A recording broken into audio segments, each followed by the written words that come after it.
જગ્યા છે જ્યાં ગાંધી બાપુનો જન્મ થયેલો અને તેમનું ઘર છે તે આપણે જોઈએ। આ જ રૂમમાં મિત્રો તેમનો જન્મ થયેલો છે।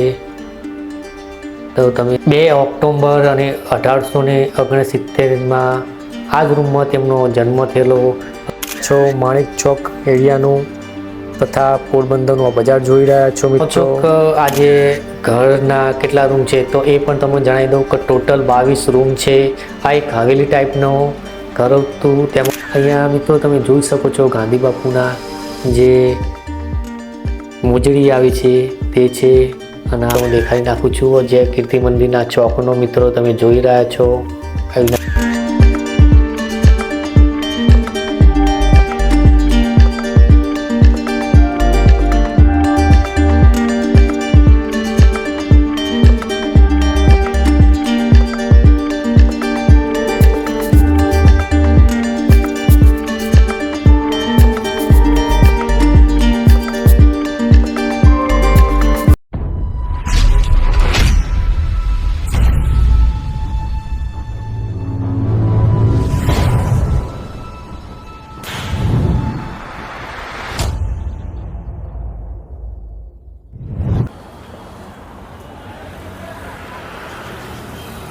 તો હેલો દોસ્તો, કે ચેલેન્જરમાં તમારું સ્વાગત કરે છે તમારો ભાઈ કુણાલ।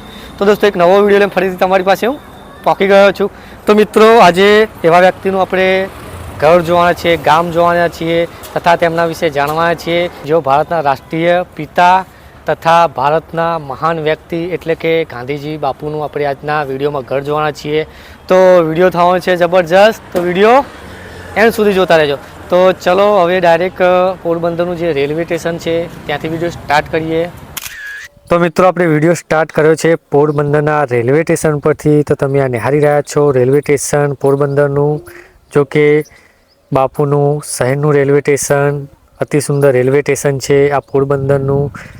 અને અહીંયા તમે જોઈ શકો છો આપણા દેશનો ધ્વજ લહેરાઈ રહ્યો છે। તો આ તરફ આપણે નિહાળી લઈએ, રેલવે સ્ટેશન જોઈને નિહાળી લઈએ। તો આ બાપુનો અને કસ્તુરબાનો ફોટો જોઈ શકો છો।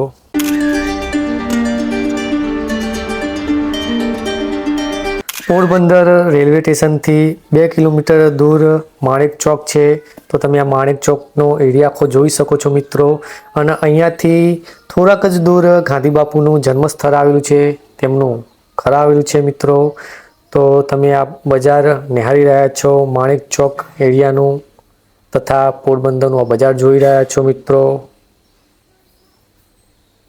મિત્રો રાજાના સમયથી અહીંયા એક 3 દરવાજા છે તે દેખાડી નાખું છું। તમે આ પહેલો દરવાજો જોઈ શકો છો, આ બીજો દરવાજો અને આ ત્રીજો દરવાજો છે। ગાંધી બાપુનું જન્મસ્થળ એટલે કે કીર્તિ મંદિર આમ મિત્રો જોવા જઈએ તો બજારમાં જ છે, મેન બજારમાં જ છે। તો આપણે ધીરે ધીરે તે ઘર આપણે જોઈશું સ્ટેપ બાય સ્ટેપ। તો તમે અહીંયા જોઈ શકો છો પહેલાંના જમાનાના સ્ટ્રક્ચરો તમે આ નિહાળી રહ્યા છો વિડીયોમાં મિત્રો। અદ્ભુત લાજવાબ મિત્રો, તો તમે જોઈ શકો છો આખો નજારો। મિત્રો આ એ બજાર છે જ્યાં ગાડી નાનપણ ગાંધી બાપુએ ગુજાર્યો છે। આ એ બજાર છે જ્યાં ગાડી ગાંધી બાપુની બચપનની ખિલખિલાટ અહીંયા ઘૂસતી હશે આ બજારમાં, આપણે એ માનીને ચાલીશું, ઠીક છે। તો તમે આ જોઈ શકો છો જૂના જમાનાના જે દુકાનો છે, સ્ટ્રક્ચરો છે તે આપણે જોવા મળી રહ્યા છે। તો મિત્રો અહીંયા સરસ મજાનું પહેલાંનું સ્ટ્રક્ચર જોવા મળી રહ્યા છે, તમે આ જોઈ શકો છો પહેલાંના સ્ટ્રક્ચરો।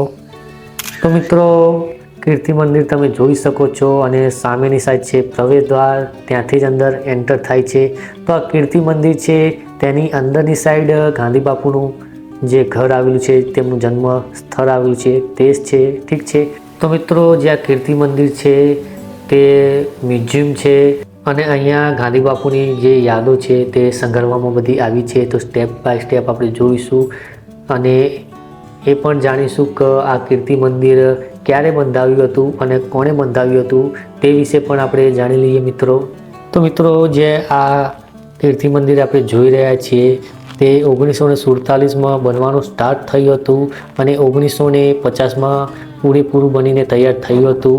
ત્યારે જ્યારે 1947માં બનવાનું સ્ટાર્ટ થયું હતું ત્યારે ગાંધી બાપુ હયાત હતા। તો મિત્રો આ ભવનનું નિર્માણ નાનજી કાલિદાસ મહેતાના આર્થિક સહાયથી આ ભવનનું નિર્માણ થયું હતું તે સમયે મિત્રો. તો મિત્રો આ જ ગાંધી બાપુનું જન્મસ્થળ છે. તમે સામેની સાઈડ ઓરિજિનલ ઘર જોઈ શકો છો. સ્ટેપ બાય સ્ટેપ આપણે એ પણ જોઈશું. અત્યારે હાલ તો આપણે કીર્તિ મંદિરના વચ્ચોવચ્ચ ચોકમાં છીએ અને આજુબાજુનો હું તમને વ્યૂ દેખાડું છું મિત્રો. તો તમે અહીંયા જોઈ શકો છો લોકો આ સ્મારકને તથા આ મ્યુઝિયમને લોકો જોવા આવે છે. અને અહીંયા જોઈ શકો છો કસ્તુરબા અને ગાંધી બાપુનો ફોટો છે અને બધા ફોટો ખેંચી રહ્યા છે.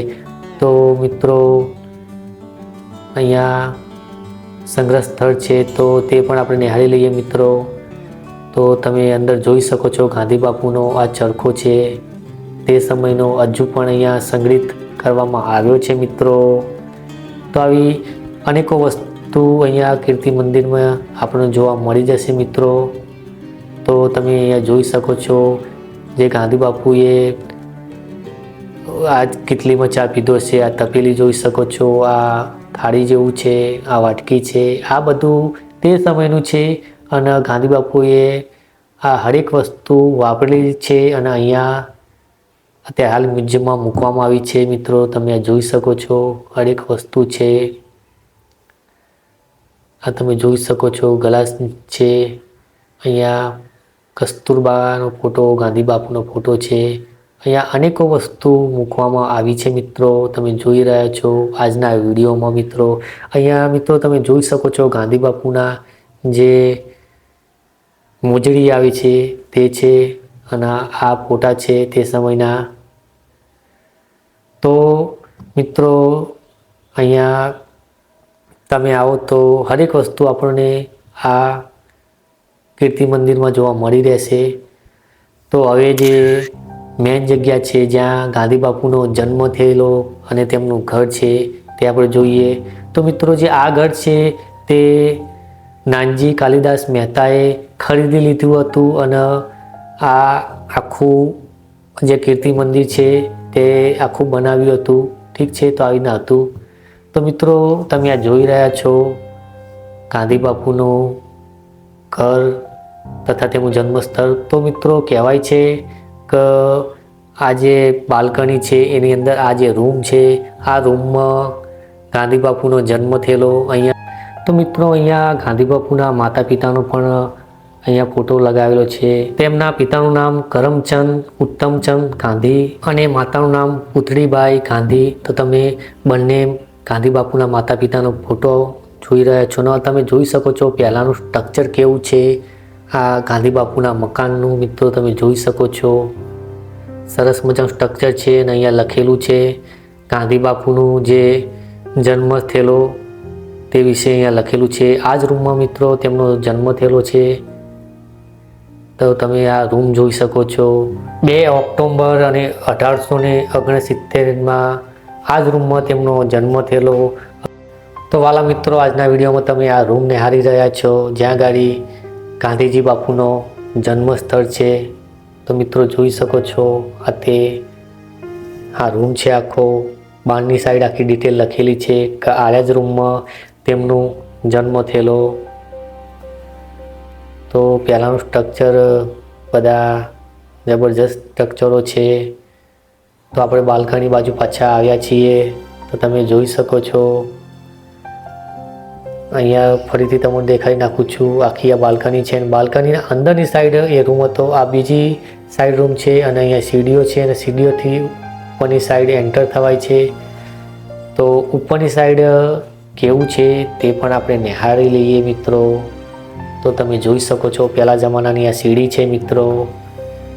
તો ઉપરથી આવીને એક વ્યૂ આવે છે મિત્રો. તમે જોઈ શકો છો આ કીર્તિ મંદિરનો તથા આજે ગાંધી બાપુના ઘરનો. શું મિત્રો તમે જાણો છો કે આજે ઘરના કેટલા રૂમ છે? તો એ પણ તમને જણાવી દઉં કે ટોટલ 22 રૂમ છે. આ એક હવેલી ટાઈપનો ઘર હતું. તેમાં નાના નાના રૂમ આવેલા છે અથવા નાના ઓરડા કહેવાય છે તે આવેલું છે. તમે જોઈ શકો છો ટોટલ 22 રૂમ છે મિત્રો. તો એક હવેલી ટાઈપનું આ મકાન હતું અને હાલ નાનજી કાલિદાસ મહેતાએ આ ખરીદીને આખું મ્યુઝિયમ અહીંયા બનાવી દેવામાં આવ્યું છે મિત્રો. જેમ કે મેં આગળ તમને જણાવ્યું. તો તમે આ બધા નાના નાના બધા રૂમ જોઈ શકો છો અને પહેલાંનું તો પહેલાંના સ્ટ્રક્ચરો આવી રીતે બનાવતા હતા, અત્યારે આપણને જોવા મળી રહ્યું છે મિત્રો. તો તમે નિહાળી રહ્યા છો આજના વિડીયોમાં મારા. તો તમે જોઈ શકો છો આપણે રૂમ સ્ટેપ બાય સ્ટેપ જોઈ રહ્યા છીએ.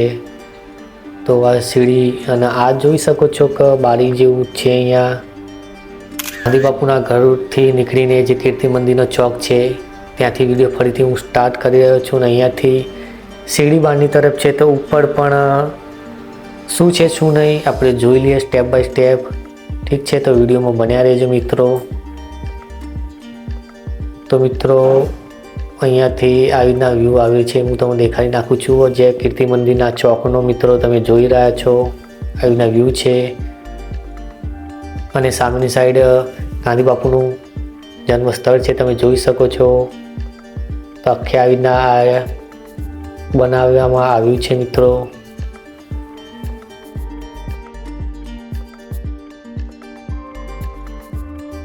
તો મિત્રો અહીંયાથી પણ તમે જોઈ શકો છો કે કીર્તિ મંદિરનો કેવો વ્યૂ આવી રહ્યો છે. અતિ સુંદર, અદ્ભુત. ઠીક છે, અહીંયાથી તમે આખો આજે નીચેનો એરિયા તમે જોઈ શકો છો.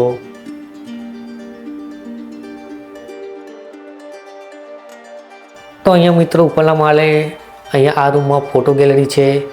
તો અહીંયા જે ગાંધી બાપુના સમયમાં ફોટોગ્રાફિક જે ગાંધી બાપુએ કર્યા છે તે સમયે તે અહીંયા સંગ્રહ કરવામાં આવે છે. તો આપણે સ્ટેપ બાય સ્ટેપ તે ફોટા નિહાળીએ.